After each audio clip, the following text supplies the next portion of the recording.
Jenny Wade never lived in the house. It was rented by her sister Georgia. I'm not sure who Jenny Wade is. Let me be honest there. Why?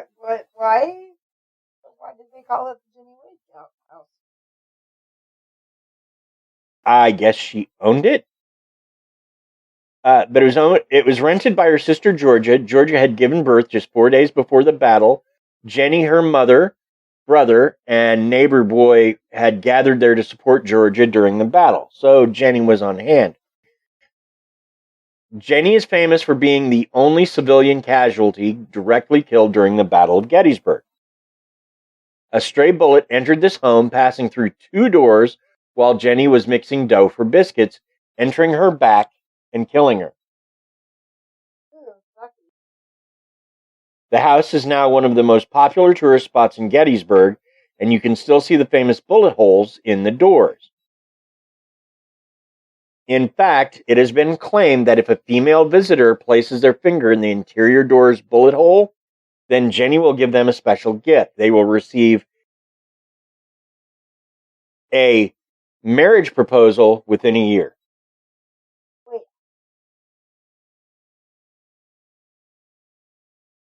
This is thought to be because poor Jenny was killed before her own marriage and doesn't want other ladies to suffer the same fate. Oh, poor Jenny.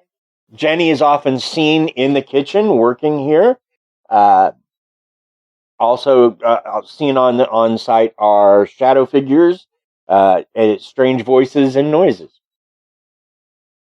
So, Krysta, you want to go and put your finger on the hole in the interior door? I don't want to lose my finger. I don't want to wake up to someone sitting on my bed, and I don't want somebody. Okay, you don't listen very well. But we're not ready for her to get married. She's only going to be 13. Well, yeah, I know, but she'd get away. Doesn't mean she gets married. It just means she gets a wedding proposal. She can say no. In fact, she'd be expected to. No, I will not marry you. I'm too young. Well, that too. So that's the Jenny Wade house. Named after Jenny because she was unfortunately killed there. Then there's the Children's Orphanage, which is located at 777 Baltimore Street and is now the headquarters for Ghostly Images, a tour group that specializes in haunted tours. But the building is also haunted in its own right, which is probably why they chose it as their base. The orphanage opened in 1866, but ended up being closed down just 11 years later after it was discovered that the mistress was chaining orphans to the cellar walls, locking them in a dungeon, and practically drowning them in vats of water. Well, doesn't she just sound like Susie Sunshine? I'm surprised they didn't give her own kids' show. In fact, it is... Psycho? She was crazy. Like evil crazy, not crazy, like mentally ill. I guess she could have been mentally ill too, but it sounds like she was just really nasty. In fact, it has been claimed that if female visitors place their finger in... Oh, wait. Whoa. I don't know why that is in there. It's not supposed to. Missing orphans were never found. Rosa, the mistress, claimed they ran away, but the local citizens had their suspicions. Rosa was put on trial and found guilty of cruelty to children. She was fined $20 and forced out of town.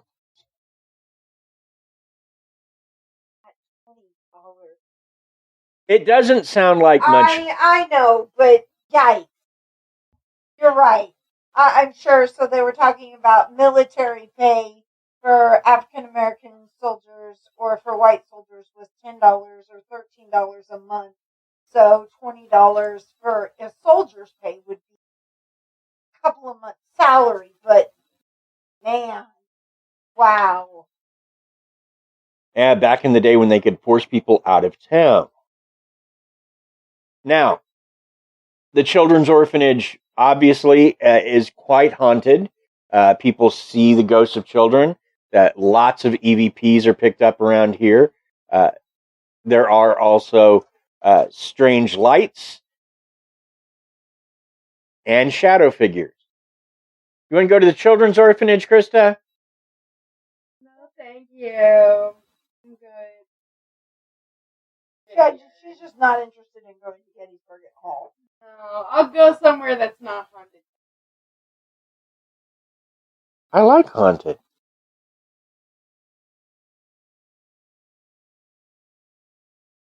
Most people will admit or will agree that one of the most haunted places in Gettysburg is the Quality Inn at General Lee's headquarters.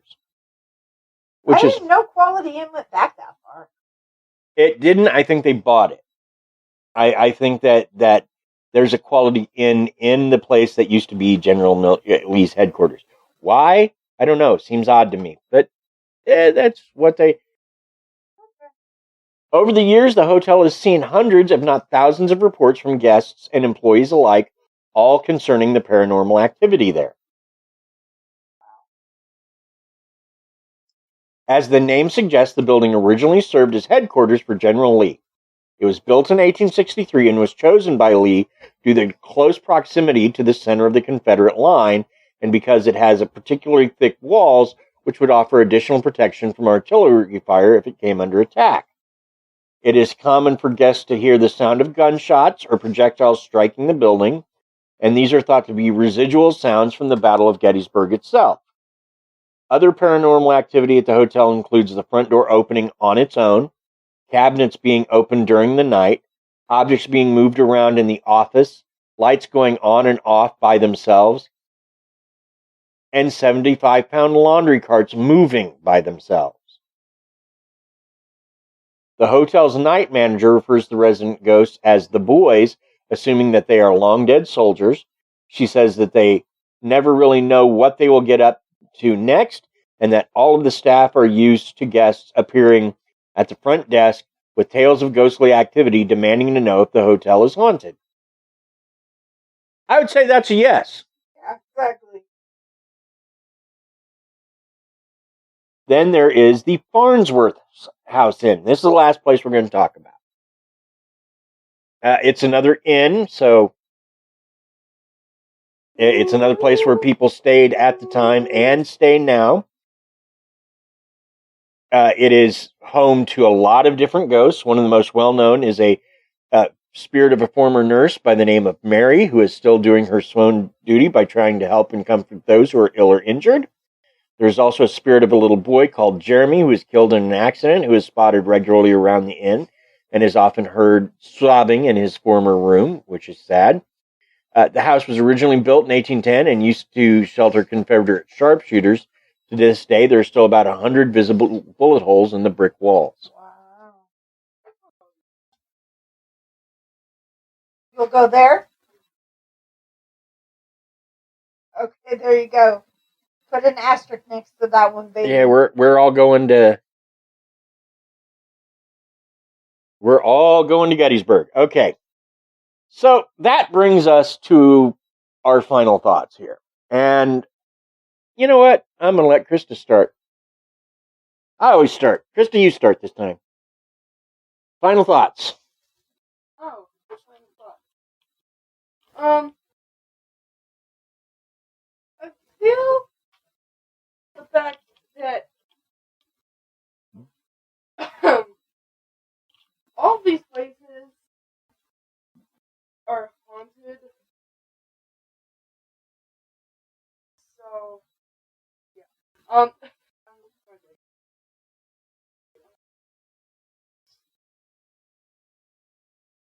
But I feel like all of these places are haunted due to the memories that the people had there, and the memories that the other people attracted the memories to those places. And stuck. Like the ghost stuck to that. They were just, oh, this happened. I'm gonna live here in my afterlife. It's not a decision that they made. It's just like, I have to take it for the rest of my life. This happened here, and now I feel like it has to be. I would have to stay. Interesting. Honey? I think we've already clarified several times over through the course of the show that, at least to some extent, I that there are hauntings, residual hauntings, repetitive hauntings. Obviously, all of the earmarkers of seeing that are in this whole area. It's a huge, massive area. It's not surprising that we would see this, that there would be, repetitive. Like you said, it was a lot of guttural experience, emotion, stress. I'm sure there was joy and misery and terror and horror all wrapped into one with thousands of people. And so it absolutely makes sense that people are going to experience all of these things, all of this. So I believe that there are things going on. I think probably there are also crackpot stories that don't actually take place. You're always going to have somebody come up with more stories to make money off of it. When you have paranormal photos companies popping up to run paranormal tours, you go, I don't know about that, but I can't say yes or no because I've never worked with any of those groups that do that. But so I'm sure there's probably a little coloring to it, but I'm absolutely sure that there are things going on in the area. There's no doubt about it. And for myself, I'm the same way. The Civil War was nightmarish, and here's the thing: some of it, I don't. Some of it was just the issue of slavery is so divisive. Just for some reason, just like the issue of whether or not blacks are still marginalized in American culture is also divisive. And I think and that floors me because I think it's absolutely true that that white Americans are not ready for completely equal society for the most part. And that makes me sad because I don't want to have it better than anyone else, If me, a black guy, a Hispanic guy, and black and Hispanic women all going for the same job, it should go to the most qualified. And if two of us are the most qualified, flip a coin. It's not. That's the way it should work. It just and people get so divided by stuff like that, and that is, I guess, part of my big fear now. With as much as Americans are divided, is that we're staring down the face of something like this again, and these things don't end well. They're violent. They're nasty. They're. I mean, it's not just a war. It's not just a war where you're trying to kill the other guy so that you can get his country to stop doing whatever jerk thing it's doing. This was people that were mad and didn't like one another very much, and I think that sort of depth of emotion added to the despair and the horrors of war.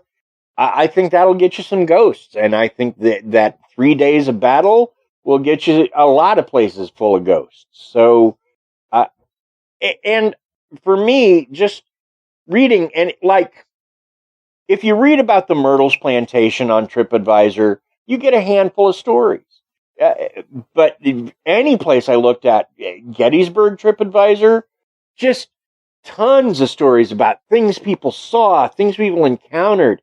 And yes, some of that's almost certainly, just made up. Some of it isn't. And so I think there's something happening here. Is it exaggerated? Sure, a little, but I don't think by a lot. So that's where I'm at with it. Mm-hmm. So that brings us to the end of our show.